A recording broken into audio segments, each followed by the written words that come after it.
Good evening, everyone. Thank you so much for taking time out of your evening to join all of us. I am Sky Perryman. I am the president and CEO of Democracy Forward, and we are so grateful for your care for the civil service, for the service that you all provide, and for your commitment to the government working for all people in this country.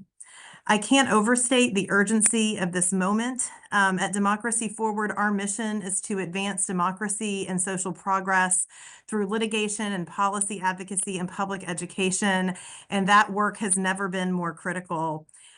Just in the last week, we have faced an unprecedented assault on the pillars of our government, on the idea of a government of, by, and for the people, the American people.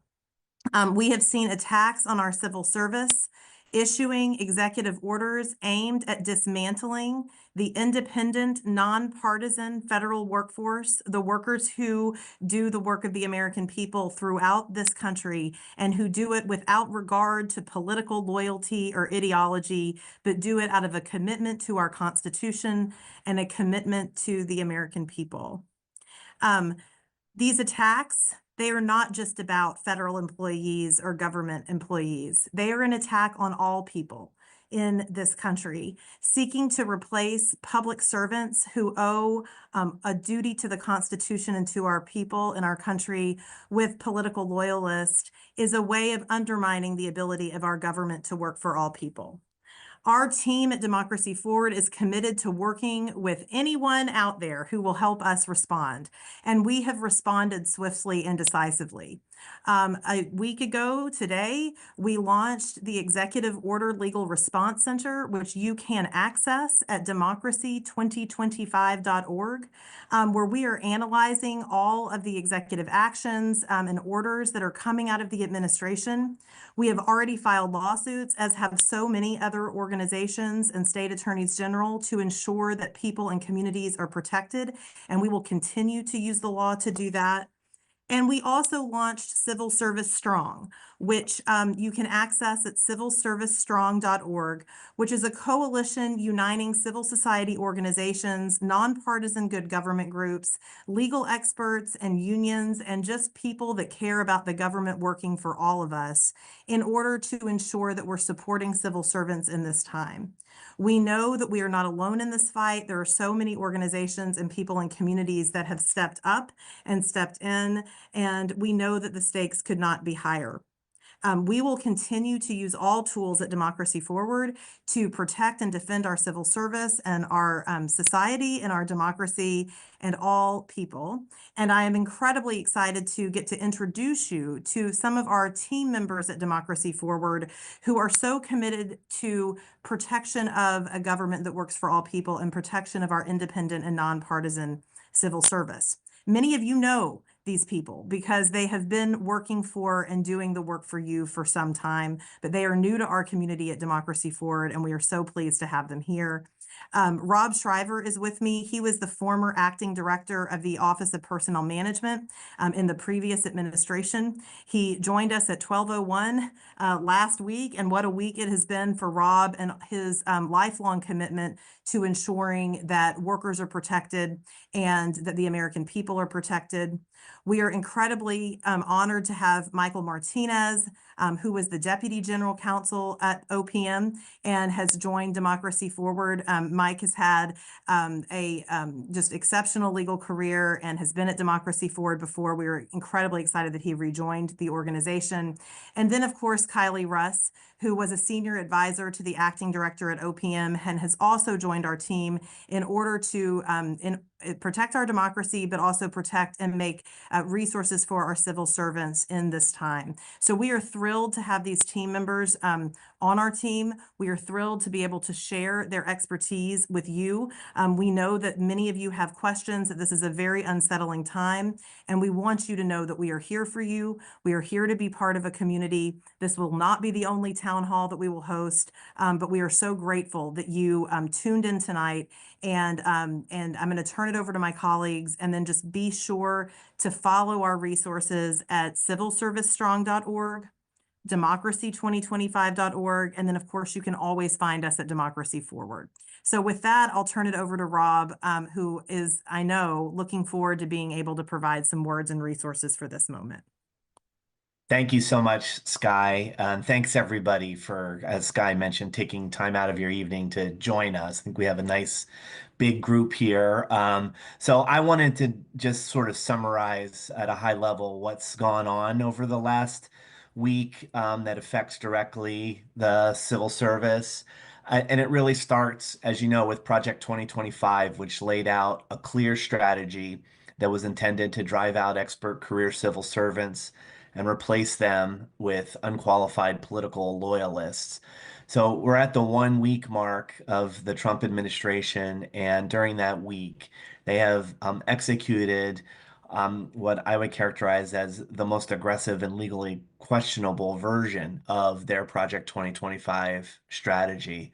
Highlights of some of the actions that have been taken include summarily terminating long-serving career senior executives with no notice or opportunity to respond, initiating layoffs for federal employees, not only who work currently on DEI issues, but who used to work on DEI and don't anymore, reinstituted the previously highly criticized Schedule F executive order to leverage a technical HR tool that will strip thousands and thousands of civil servants from civil service protections, which is going to stifle their ability to provide their honest views on the important issues that the government takes on.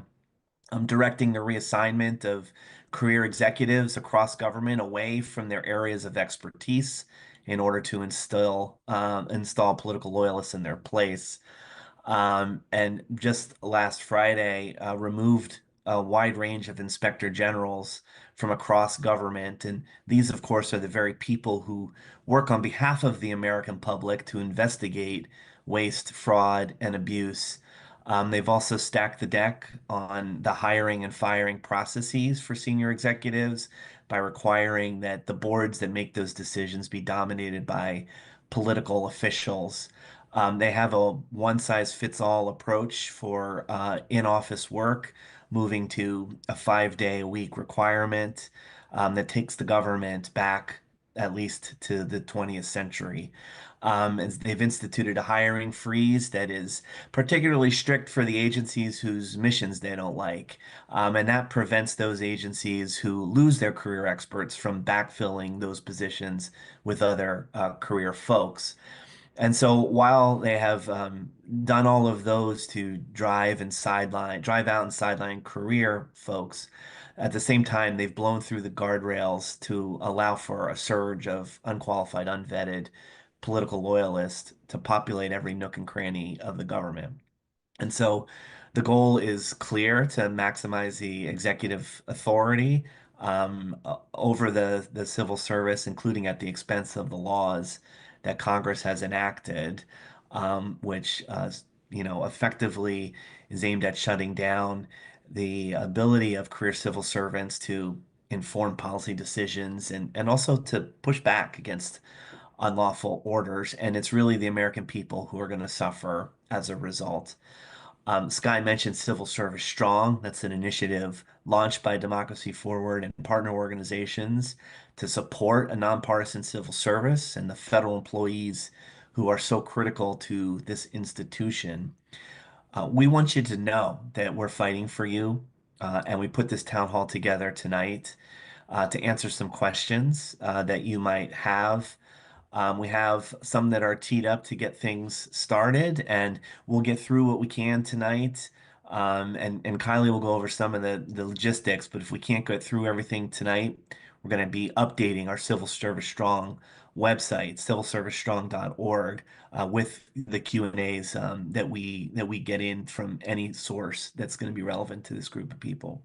So thanks again for being here. And let me turn it over to Mike Martinez, a senior counsel for Democracy Forward, for some other important information off the top here. Thanks, Rob, and thanks, Guy, and thank you all for joining tonight on this, to hear about this important topic. I'm Mike Martinez, senior counsel at Democracy Forward. My second stint here. And really at heart, I'm a civil servant. I mean, I was at DOJ for many years, so I can only imagine what you all must be going through tonight. Um, Before we just get things going, I wanted to just offer some expectations and ground rules. We're going to offer a lot of practical tips tonight for different scenarios, answer certain questions, but really, you should not take any of this as legal advice. These are all very complicated areas, and as they apply to you and your situation, you may want to consider actual legal counsel. So just a disclaimer at the top. Um, I believe this will be recorded, so if folks you know would benefit from any of this, please let them know that it'll be on YouTube. It'll be uploaded so you all can share that. And just jumping into the litigation, we can't say a whole lot about that tonight because that's still underway. But you should know that we at Democracy Forward and other partners out there are on this around the clock, thinking about the best ways to push back on all of these actions. So pretty soon you'll be able to track all of this on Civil Service Strong. So in addition to it being a resource for all you about rights, you'll also be able to use it to track our actions here. So with that, let me just hand it over to my colleague, Kylie. Hey, all right. Thanks. Thanks, Mike. And hello, everyone. My name is Kylie Russ. I am Director of Good Government Initiatives at Democracy Forward as of last week, and I'll be moderating today's discussion. We already have many questions that have been written in advance of the town hall, and so we will not get to all of them today. But I do want to make sure that people know that we will be answering those questions on our website as they come in, and of course, as we hear more information and learn more information about what is coming over the coming days and weeks ahead. So feel free to continue writing in questions both now during this webinar and also afterwards. And you should write those into info@civilservicestrong.org. And that was all over the posting. And I know that we have lots of questions there already. So with that, I'm gonna get started, and I'm just going to ask a question, and whoever feels compelled and ready to go ahead. We're starting with a big one. What should I do if I've been told or believe that I'm being targeted for dismissal?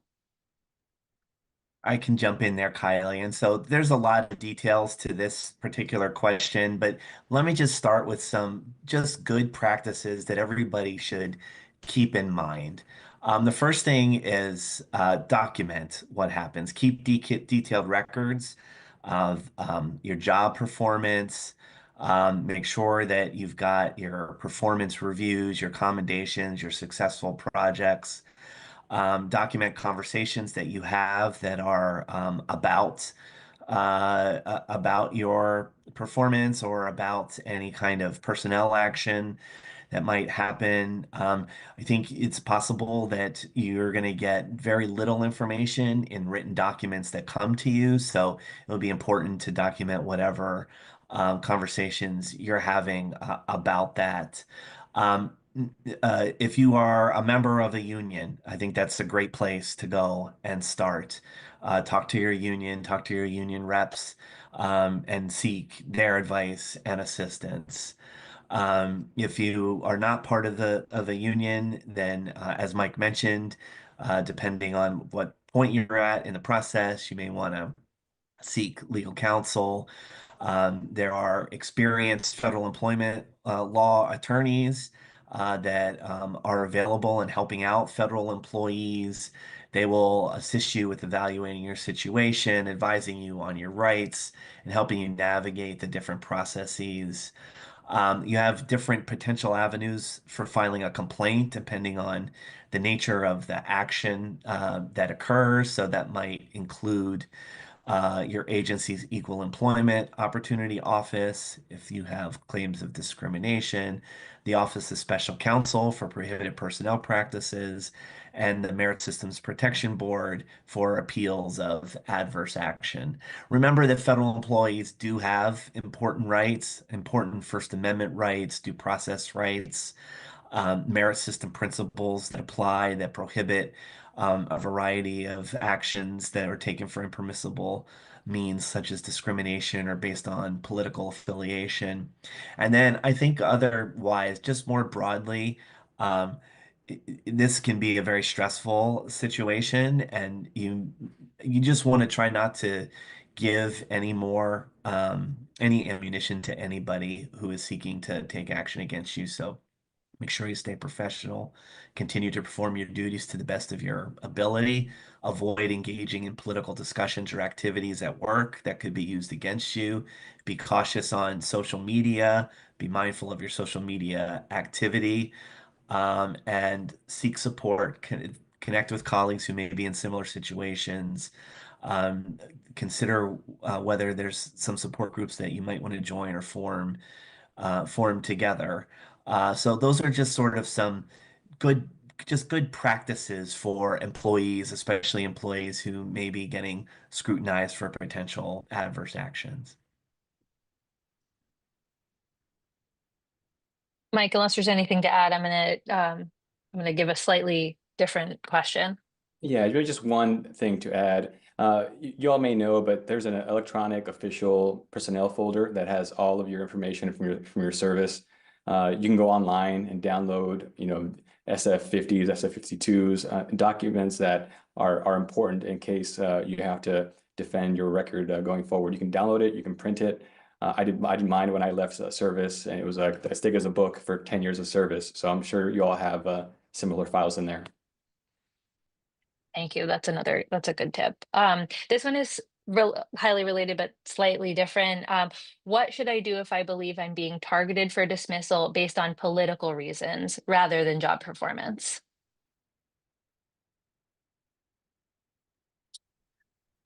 So I can jump in there again because broadly speaking, federal employees are protected from adverse personnel actions that is based on their political affiliation. That's based on merit system principles and any effort to target not only people that are in the federal government in jobs, but including people that might be on a probationary period or folks who are applying for federal jobs. That you can't be targeted based on your political affiliation. So the first piece of advice is just be aware of that. I think folks who maybe are on a probationary period and are basically considered at will employees might not be aware that even though you can be dismissed without notice and without cause, if the dismissal is being done for partisan political reasons or for discriminatory reasons or in retaliation for being a whistleblower, those are all rights that you have even as a probationary period employee. So that's what this question I think makes me think about is that when it comes to impermissible um, treatment based on political affiliation, don't think that you're out of luck just because you're probationary or because you are an applicant. There are remedies for you, processes that you can pursue relief in those circumstances as well. Anything to add, Mike? Yeah, it covers it well. Thanks. Thanks. Okay. The next question that came in is, what should I do if I've received a notice of removal and of my right to file an appeal? Hey, Mike, you want to jump in and take that one? Sure, and I guess just another reminder that please do not take this as legal advice. It's just these are the processes that exist. So if you have noticed that you're going to be separated or removed, otherwise disciplined, you have rights to the MSPB. You don't need a lawyer to file a complaint there. If you go to their website, mspb.gov, I believe, you can find a process there which is user-friendly. There is a timing component to this, so if you do receive a notice, make sure you are prompt. I believe it's 30 days from the time you receive your notice. Another caveat is if you are in a union, you should consult with your union rep to find out what sort of grievance procedures you have, what you've agreed to that might be different from that. But I would say go to the website if you feel like you have a MSPB action, or talk to your union as soon as you get these notices. Thanks, Mike and Rob. Okay, earlier Rob said the word probationary employee, and that one, the question on this came in today. Could you please explain the definition of a probationary employee? Where does the definition come from, and what rights do I have as a probationary employee? Yeah, that's a great question because there's actually not a one size fits all answer to this one. The general rule is that if you are a person who's new to government, and you're hired into what's called a competitive service, which is most federal jobs, for the first year of your employment, you're considered to be a probationary employee. And what that means is that the due process rights that normally apply to federal employees when an agency seeks to take a performance-based action or a conduct-based action, that those don't apply. In other words, like you can be terminated as a probationary employee without prior notice and without an opportunity to respond and without an appeal right. So that's again for most federal employees, it's that 1 year mark. Now, employees who are hired into the accepted service, and there are a large number of those, they may have a 2 year probationary period. So that's something to look out for. That might be noted on your personnel records. There's sometimes people, for example, who are hired under Schedule A. So, for example, people with disabilities, there's a 2 year period, probationary period for them. There's a similar rule for people that are hired under the Pathways program, like that recent grad program. It's not worded the same way because what's the key there is when you complete your recent grad program, you then can be converted into a permanent position. But basically, that means you're on probation until that point of conversion. So again, it's not a one size fits all. It's for most people, it'll be 1 year. For some people, it'll be 2 years. And during that 1 to 2 year period, you won't have the same protections that you will afterwards when once you're not probationary anymore. You do have due process rights. You do have a right to notice, an opportunity to respond, and a chance to appeal adverse actions. Mike, anything to add there? Just maybe one thing. So you do receive adverse action rights after you're done with your probationary or trial period. One other way to get adverse action rights is if you have some sort of current continuous service previously. So say, for example, you were at Department of Interior and you have no break in service and you move to EPA, you would have potentially current continuous service that would satisfy that requirement to have adverse action rights. And this is under, if you have a pen, 5 USC 7511A, where you talked about the two prongs. Either one is satisfied, you get adverse action rights. That's the way the Federal Circuit has interpreted that. Thank you. And that was a good reminder. You actually like saying the numbers, that reminder that this will be posted on our website. So things like that, you will be able to just kind of click into the link and see where you can see more information. All right. Can a career SES be terminated without the agency following adverse action processes? Yeah, so Kylie, generally the answer is no, that a career senior executive cannot be terminated without notice. OPM and the Merit System Protection Board have regulations that require agencies to provide written notice before terminating a career SES member. We just talked about probationary periods, and career SES have probationary periods too. So for career SES who've completed those probationary periods, the agency has to provide at least 30 calendar days of advance written notice before effectuating the removal of the executive. In the case of removal or suspension for more than 14 days, the executive is entitled not only to the 30 days of advance written notice, but also an opportunity to respond, a written decision from the agency, and notice of appeal rights to the Merit System Protection Board. Now, as we talked about, there are fewer rights for probationary employees in general, and that applies to career SES members as well. So those SES members who are on probation, they're entitled to written notice, but it's only 1 day before the effective date of removal. And if the removal is due to conditions that arise before the appointment, the agency's got to provide advance written notice stating the specific reasons for the proposed removal, an opportunity to reply, and a written decision showing reasons for the action and the effective date. There are some exceptions to where the 30-day notice period can be shortened. And, those are in some severe cases when the agency has reasonable cause to believe that the executive has committed a crime for which imprisonment can be imposed, or in cases where retention poses a significant threat to others, risk of loss or damage to government property, or jeopardy to other legitimate government interests. Even in those exceptional cases, there's some form of notice that is still required. And there are specific procedures that are outlined in Title V CFR 359.406. As Kylie said, we'll have that out there on the website. Anything to add, Mike? No, you covered it.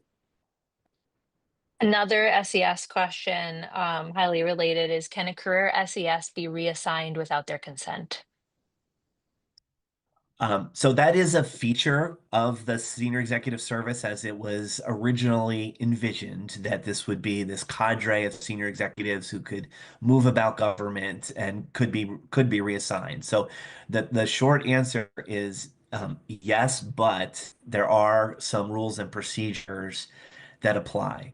So first of all, if you're a career member of the SES and the agency wants to reassign you, you're entitled to written notice at least 15 days before the effective date of reassignment.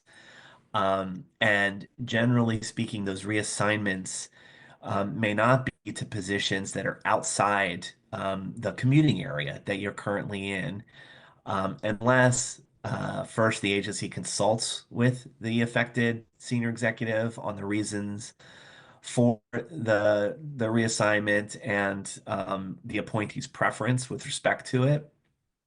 And then the career appointee's got to receive notice that includes a statement of their reasons for reassignment at least 60 days before the effective date of the reassignment. So again, the general rule is that for a reassignment, you're entitled to at least 15 days notice.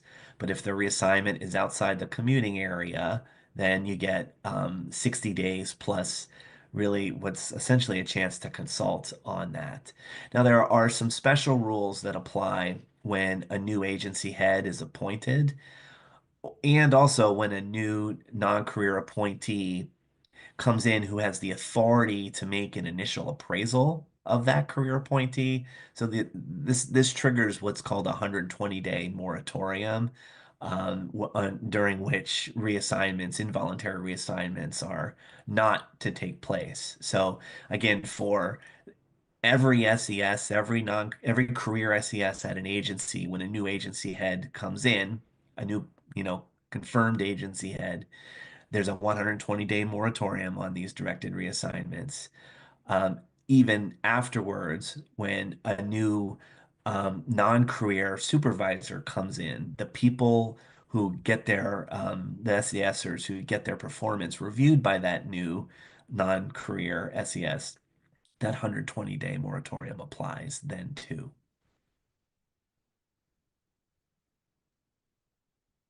All right. Yeah, that was just your flag for all those agencies that are starting to get Senate confirmed leaders that this is applicable. So if you are in the SES and are moved after that time, with this 120-day period, you can look to this statute and OPM regs to maybe challenge that. Okay, great. And that's for SES. Now looking at general schedule, can general schedule career federal employees be terminated without an agency following the adverse action process? So let me just start again by saying we've covered probationary period, right? And so you can terminate folks during their probationary period without notice, but once again, you can't do it for impermissible reasons. Once you've completed the probationary period, if you're a GS employee who is not a political appointee, then it would be against the rules to terminate you without notice. The rules are clear that an employee against who an adverse action is proposed is entitled to a few key things. One is at least 30 days advance written notice. Again, there is sort of an emergency exception to the 30 days notice if there's reasonable cause to believe that the employee has committed a crime for which a sentence of imprisonment may be imposed. But generally speaking, 30 days advance written notice, a reasonable time, but not less than 7 days to answer orally and in writing, and to provide affidavits or other documentary evidence in support of their answer in response to the proposed action. The employee has a right to be represented by an attorney or another representative, and they have a right to a written decision and the specific reasons at the earliest practicable date. It's also important to know that once you go through that process within the agency, the employee against whom the adverse action is ultimately taken also is entitled to an appeal to the Merit System Protection Board.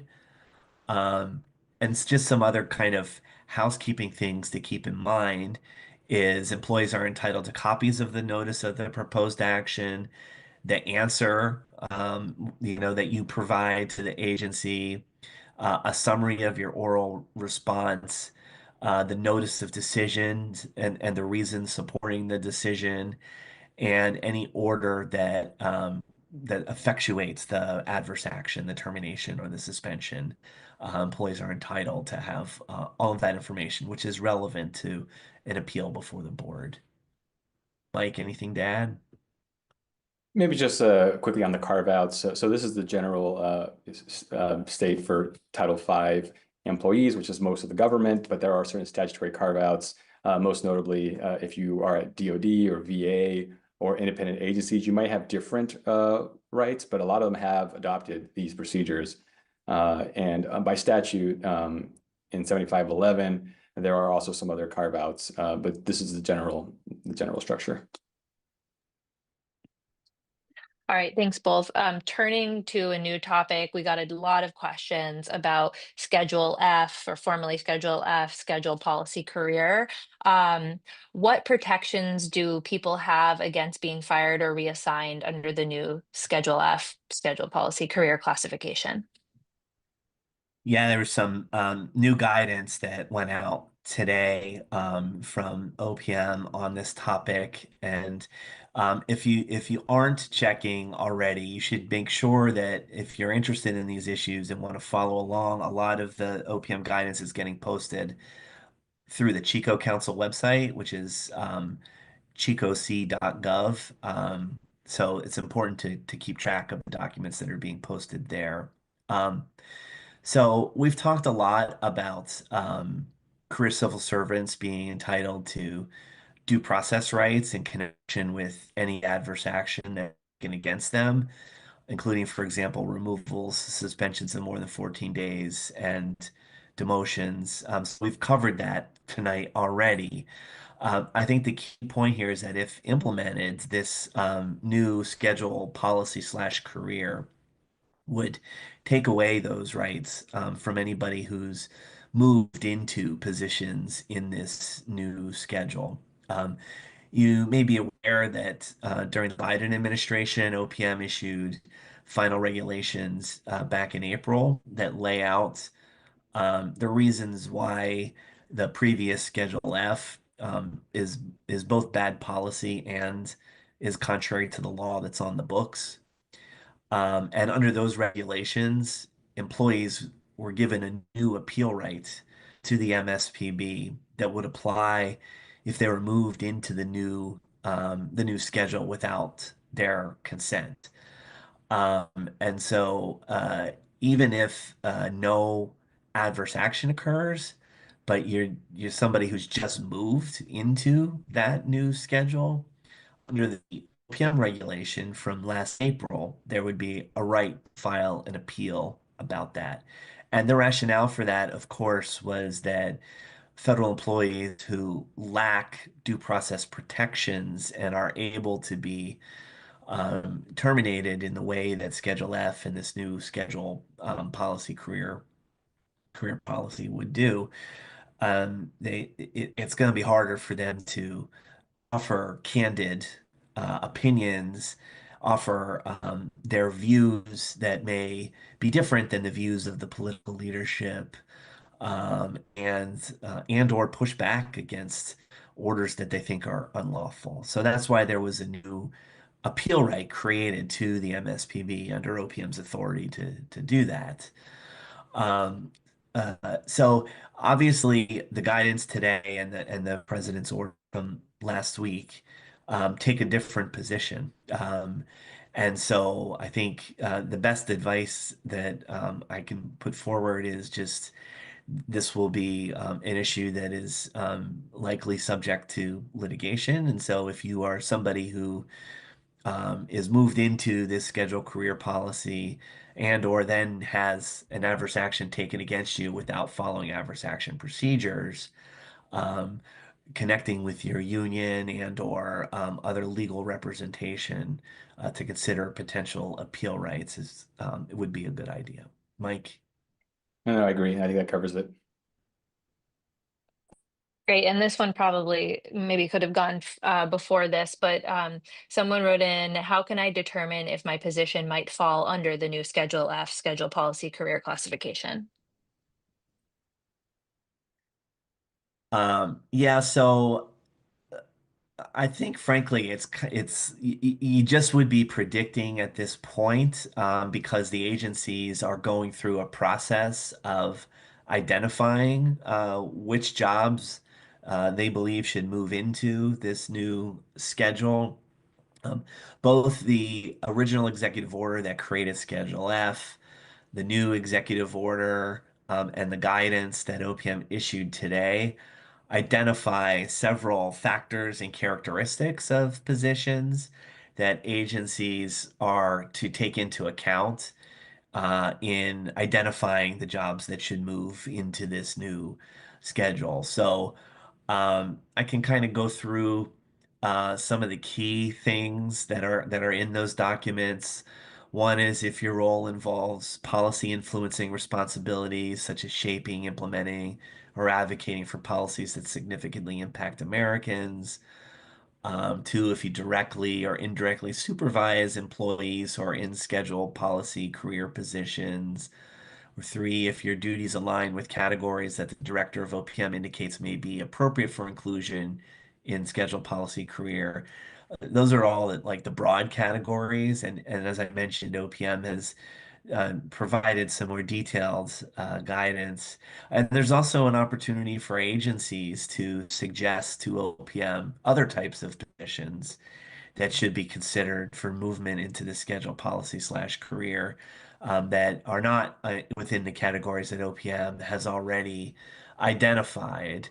And so there is a process that's laid out in the OPM guidance today that will play out over the next few months.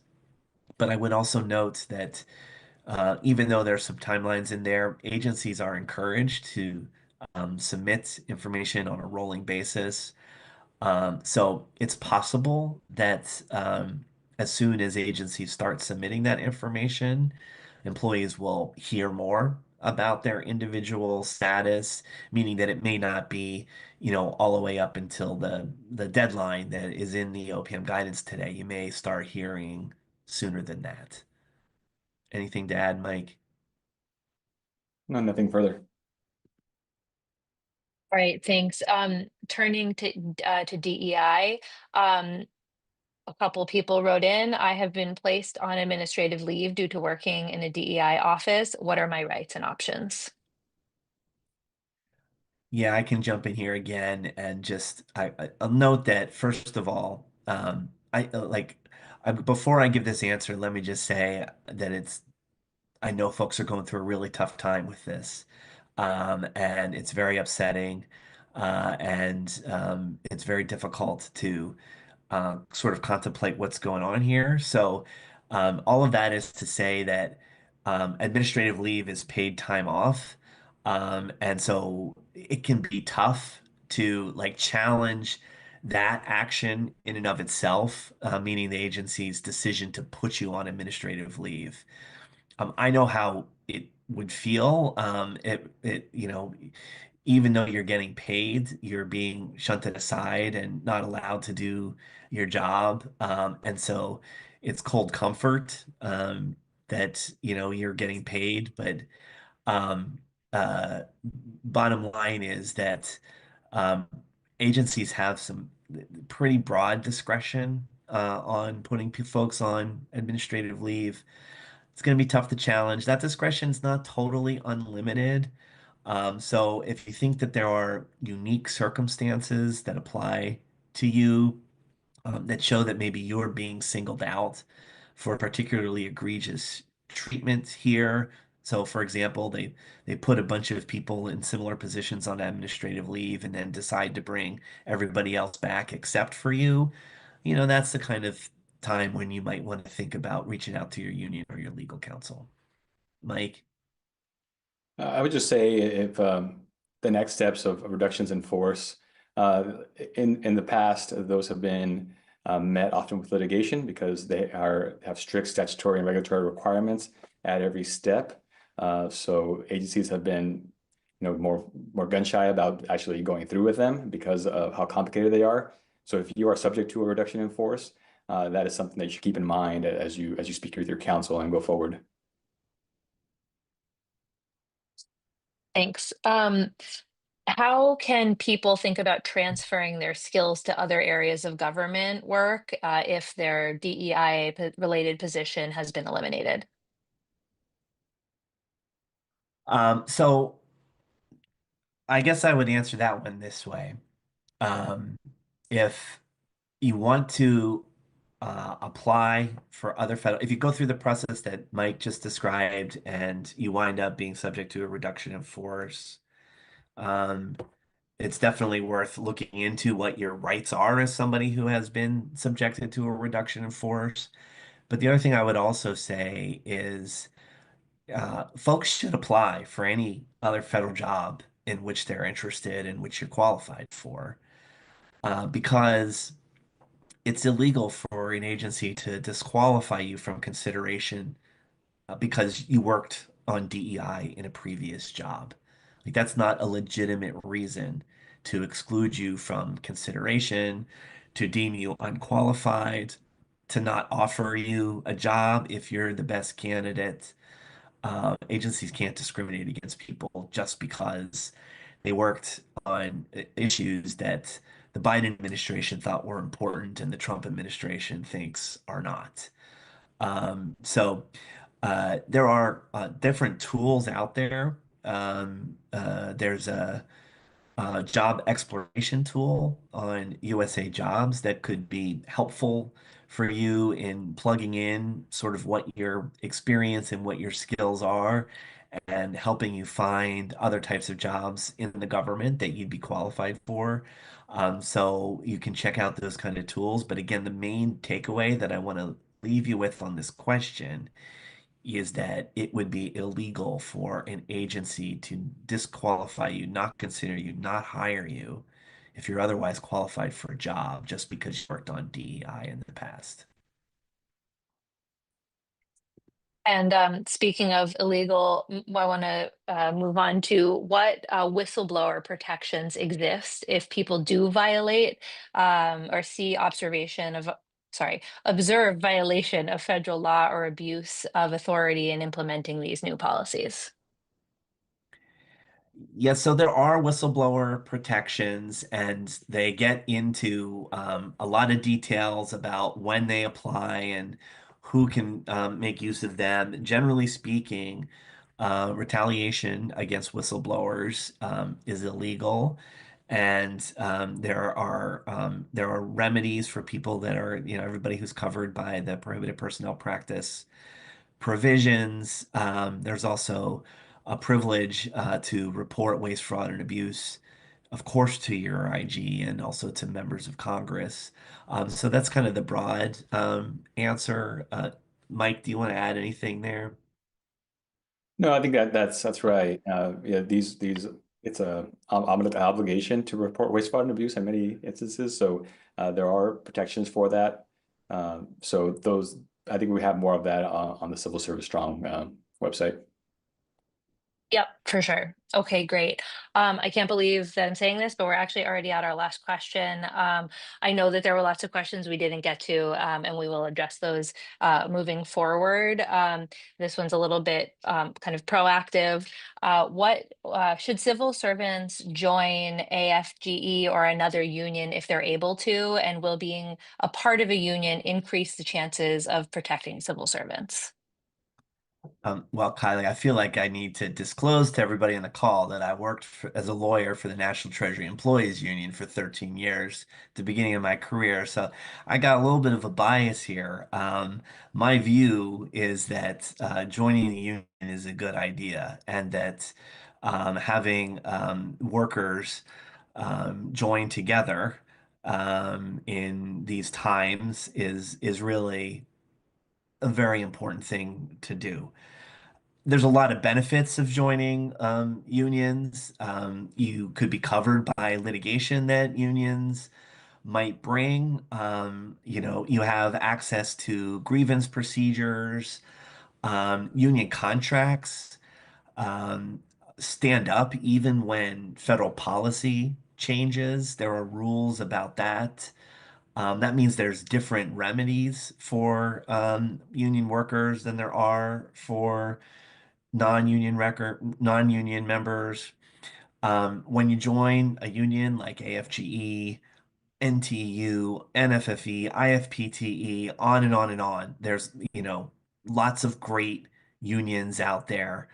That means you gain a voice in your workplace.